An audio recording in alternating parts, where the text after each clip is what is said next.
크게 이제 어떤 사업을 하고 있는지 소개해 주실 수 있나요? 네. 핵심적인 거는 이제 작은 조직을 위한 그런 조직 관리 컨설팅을 하고 있고, 두 번째로는 B2G 사업. 자, 조직 관리 컨설팅을 했던 클라이언트 분이셨는데 이분과 또 동업을 해서 마케팅 대행사를 연초에 설립을 했습니다. 그래서 그거 이렇게 크게 세 가지 하고 있어요. 어떻게 처음에 창업을 도전하시게 된 건지 궁금해요. 제가 사실 창업 생각이 없었던 사람이거든요. 번아웃이라는 게 심하게 왔어요. 보통 퇴사를 하면 이제 할 거리를 만들어서 그쵸. 퇴사를 하는데 저는 정신적으로도 그렇고 건강검진을 했는데 막 간 수치가 막 2배씩 나왔거든요. 와이프랑 상의하고 플랜 B 없이 퇴사를 했던 거예요. 아이템이 있는 게 아니잖아요. 그쵸. 그럼 그 상황에서 뭘 어떻게 하셨나요? 일단 사실 그때 아기도 있었고 먹고는 살아야 되니까 주변에 막 이제 알렸죠. 주변에 지인 중에 한 명이 이제 행사 기획을 하는 친구가 있었거든요. 그럼 기획님 같이 해보는 거 어떠냐. 그래서 프리랜서처럼 하게 됐죠. 행사 기획 일이 좀 주된 일이었었고, 지금 정부의 지원 프로그램들 되게 많잖아요. 뭐 창조경제혁신센터라든지 뭐 일자리 창업센터라든지 이런 기관에서 해야 되는 이제 프로젝트들이 있어요. 그런 영역을 따와서 이제 일을 하는 거죠. 그런 용역은 어떻게 따는 거예요? 입찰해야 되는 건들이 있고, 예산이 좀 작으면 수의계약이라는 계약 형태로 담당자와의 어떤 협의에 의해서 진행되는 건들이 있는데, 이 시장은 사실 이게 막 드러나 있는 시장이 아니라 저희가 보통 B2B, B2G, B2C 뭐 이렇게 얘기를 하는데, 네. 이제 구독자분들 중에서도 그렇게 이제 B2G로 뭔가를 하고 싶은 분들이 있을 것 같은데. 많죠 요즘. 네, 그러면 그걸 어떻게 처음에 접근을 해야 될까요? 내 지역이 어디냐가 좀 중요한 것 같아요. 저는 이제 부산에서 활동을 했었으니까 그러면 부산에 있는 사업자여야 되거든요. 뭐 고향이면 고향시에 있는 사업자여야 되고, 그 부산에 있는 기관들을 서칭을 해서 그들의 담당자를 어쨌든 이제 뚫어야지 되는 거죠. 그걸 직접 또 연락을 예, 제안을 한다든지 그렇게 해야 되나요? 그렇죠. 그래서 뭐 콜드콜을 하기도 하고, 되게 원시적인 방법으로는 행사장 가서 명함 주고받으면서 자연스럽게 하기도 하고, 그 부분이 사실 영업적인 요소가 필요해서 좀 들어가기 쉽지 않은 것 같아요. 근데 그런 거를 제가 이제 컨설팅도 하고 이제 대화도 나눠보고 하면서 그런 거 굉장히 잘하시는 것 같아요. 영업직을 예전에 했었던 적이 있어요. 뭐 기술 영업직도 하고 병원 영업도 했었거든요. 그러다 보니까 그게 좀 상대적으로 좀 쉬웠죠. 뭐 노하우는 없나요? 저도 이렇게 좀 이렇게 뚫고 들어가 보고 싶은데. 명분을 만드는 게 되게 중요한 것 같아요. 그리고 뭐 협상을 하거나 뭐 미팅을 할 때 명분을 줄 수 있는 거, 이 사람한테 실익을 줄 수 있는 거, 좀 구분을 짓거든요. 그러니까 예를 들면 어떤 사람 미팅을 하고 싶다. 이 사람이 나를 만나야 되는 명분이 있어야 되잖아요. 그러니까 그 명분이 이제 그 사람들 입장에서 좀 그럴싸하게 들려야 되는 거고, 그 사람을 만나보니 줄 수 있는 가치가 좀 있어. 그럼 실제로 일로 메이드 될 수 있는 가능성이 높은 거고. 해주십시오. 그래서 약간 막 들이밀면 요즘엔 안 통해요. 요즘 기관 담당자들도 사실 20대, 30대인데 되게 합리적이고 뭔가 칼같거든요. 그래요? 네, 예전처럼 막 뭐 선물 드리면 선물도 주면 안 되고 안 받으시고.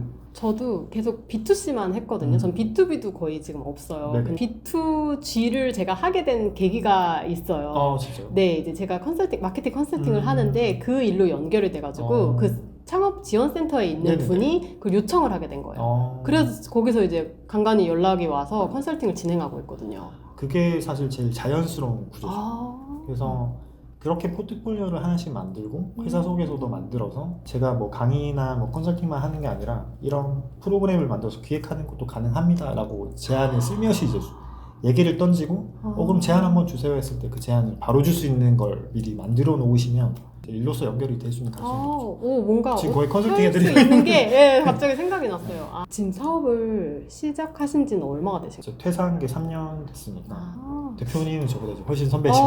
이런 거 여쭤봐도 될지 모르겠는데 좀 대략적으로 뭐 수입이라든가 아니면 원하시는 만큼 이렇게 수입이 들어오고 있는지. 그 시즌제다 보니까 불확실성이 좀 높은 것 같아요. 매달 다르고. 네, 그래서 매출이라고 하기에는 사실 원가가 없으니까 거의 뭐 제가 마진적으로는 다 가져가는 구조긴 한데 지금 단계에서는 뭐 500에서 1000을 왔다 갔다 하는 것 같아요. 저 안에 있는 니즈가 뭐냐면 안정적인 사업체를 이제 운영을 하고 진짜 키워보고 싶다 이런 생각을 많이 하거든요. 왜냐하면 컨설팅이라는 거는 장사의 영역인 것 같아요. 이제 내 노동을 투입해서 하는 거니까 내 시간을 그냥 돈으로 바꾸는 거고 사업으로서 할 수 있는 게 있으면 좋겠다는 생각을 가지고 있었거든요. 그 대표님께서 제안을 먼저 주셨어요. 그래서 협업 제안을 주셨는데 저는 덥석 이제 동업을 합시다 이렇게 한 거죠. 그 동업을 저도 원래 생각을 안 했는데 동업을 생각한 가장 큰 이유는 속도였어요. 대표님도 지금 남편분과 같이 하잖아요. 네. 각자 영역이 다르니까 혼자 하면 사실 속도가 안 날 텐데 맞아요. 작은 조직 대상으로 하는 콘텐츠를 만들고 있거든요. 네. 뉴스레터를 만들고 있는데 저보다 앞서가신 분들, 크게 성장하신 분들도 계시고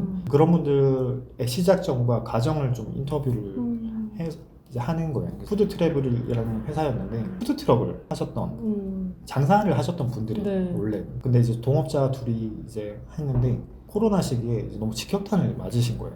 그래서 이분들이 아이템을 바꾸면서 이제 사업을 한 게 이제 커피차 같은 거 이제 회사에 보내는 거를 되게 규모적으로 확장을 해서 지금은 직원이 한 30명에 매출액이 우와. 100억대를 넘었거든요.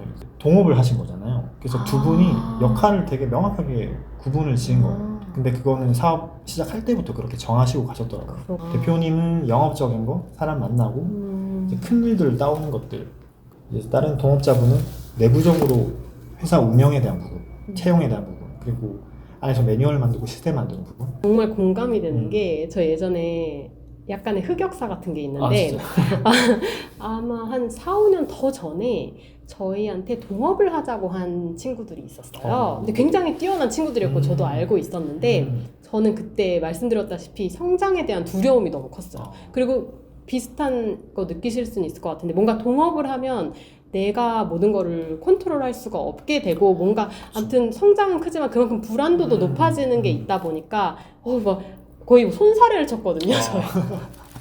그리고 저는 그때 나는 조금만 일할 거야. 난 너무 열심히 일 안 할 거야. 이러고 있었는데 그 친구들은 막 아침부터 밤까지 일하는 열심히 하는 친구들이었기 때문에 전 너무 부담스러운 거예요. 나도 저렇게 해야 되잖아. 이렇게 또 생각을 한 거예요. 네. 그래서 그때 이제 그렇게 했는데 나중에 생각해 보니까 너무 내가 엄청난 기회를 놓쳤구나. 이게 정말 서로 성장할 수 있는 기회였고 특히나 그들도 너무나도 많은 역량을 갖고 있는 친구들이었기 때문에 그래서 되게 배웠어요. 그래서 이제 나중에는 동업에 대해서 저도 좀 더 열려 있는 마음은 좀 생긴 것 같아요. 동업은 안 좋은 케이스가 많기 맞아요. 때문에 동업은 아니지라는 생각에서 인터뷰하면서 생각이 바뀌었어요. 동업을 했을 때 이걸 어떤 식으로 서로 이제 협상을 해 나갈 건가. 예를 들어 뭐 일하는 시간을 뭐 정해야 되나 아니면 자신의 뭐 역할을 정해야 되나 이런 게 되게 어려운 것 같더라고요. 그게 사실 너무 어려운 것 같아요. 저 나름 세운 게 있었거든요. 첫 번째는 각자의 역할이 명확하게 전문 분야가 있어야 된다. 내가 인정할 수 있을 정도로 이 사람이 잘해야 가치관 맞는 게 너무 중요한 것 같아요. 결이라고 해야 될까요? 예를 들면은 이게 뭐 도덕성이 우려될 수 있는 사업 아이템인데 난 돈이 더 우선이고 이거는 그들이 결정한 거지 구매자가 결정한 거잖아. 이렇게 구매자한테 떠넘길 수 있잖아요. 네. 사람에 따라서는 그런 결이 안 맞으면 분명히 그 의사결정을 할 때 이슈가 있을 것 같아요. 저 같은 경우는 이제 컨설팅을 하면서 이제 마주한 클라이언트였기 때문에 이분의 실력이라든지 가치관이나 이런 게 좀 확인이 됐어요. 바로 동업으로 얘기를 갈 수 있었던 건데 작게 프로젝트 단위로 먼저 해보라고 좀 추천을 드리고 있어요. 되게 좋은 방법이네요. 네, 그래서 그런 작은 프로젝트를 같이 일을 하면서 수습 기간이 필요해요. 네, 수습 기간이 무조건 필요하다. 그래서 그게 좀 쉽게 서로 프로젝트를 마무리할 수 있는 명분이 되잖아요. 이제 결이 안 맞으면 나는 여기까지인 것 같아. 그래서 좋게 관계도 유지하면서 끝낼 수 있는데 동업을 해버리는 순간은 사실 안 좋게 끝날 수 있는 확률이 훨씬 높기 때문에 쉽게 하지는 마시고 프로젝트로 작게 시작하셔라. 너무 좋은 팁인 것 같아요.